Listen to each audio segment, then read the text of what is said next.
Alright, here working on my jacked up BMW or BGMW.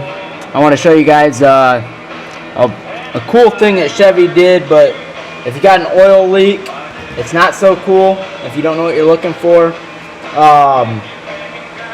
What they have right here is you have a manual fuel pump, and at least on the late models, on the newer ones they did away with that and they would use electrical fuel pumps. But on this particular engine, it's an 85, so it still had the mechanical fuel pump.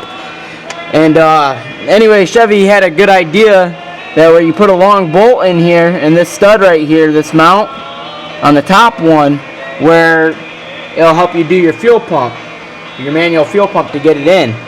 Now that hole goes through into your motor. Now it might not leak right away when it's at idle, but once it warms up and you start driving down the road, you'll get a really nasty oil leak that'll look like somebody poured a gallon of oil on your car. A lot of people mistake an oil leak for maybe one of these freeze plugs and think one of the freeze plugs actually is a culprit, when it all turns out to be that one mounting bolt. A lot of times people will take the mounting bracket off because this is your smog pump, and they'll take that bracket off, well, on the late models anyway. They'll take that off, and then if you don't plug it up, you'll get an oil leak out of that hole. So anyway, you can use thread lock. They got some seal thread. I just normally put a little dope on there, pipe dope, but I put it about halfway because I don't want the dope to actually go inside my motor. I just want to get it on the threads. So I'll put a little bit of that on there, and I'll put it in there. Now I want to say it's rare, but sometimes you get both of these that actually go through. So what I do just right off the bat is I'm going to thread lock them both to be on the safe side. I'm going to thread lock the other two on the bottom.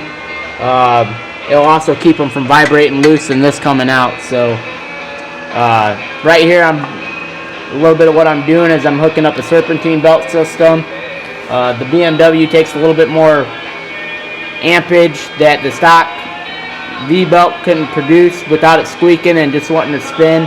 So I got a serpentine bracket, and this one fits really nice. The aluminum one wouldn't have worked. I needed all this cleared out for my AC that I'm going to be using, the BMW original AC, and I got a good way to hook that up, so this steel bracket worked out really well for that.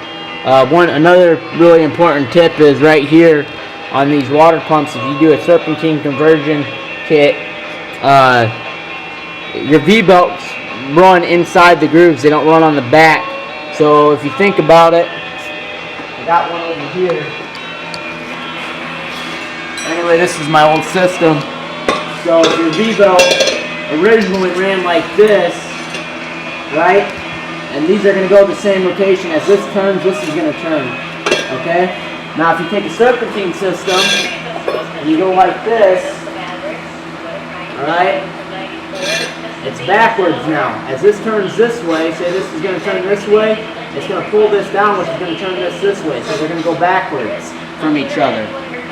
So you got to buy a reverse water pump if you go with the serpentine belt system that runs on the outside. A good way to think about it is if it's going on the grooved end, then it's going to run the same direction. If it's going on a flat end, it's going to run backwards. That's a good way to think about it.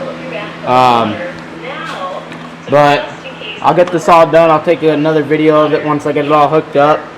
I'm putting a 160 amp alternator on here, and then I also got another space, so I might be able to put a dual alternator setup on here if I don't have enough power. I want to hook up a amp system in here later on. But hope this information helps somebody that's working on a 350 or any hot rod information that helps out. Thanks for watching.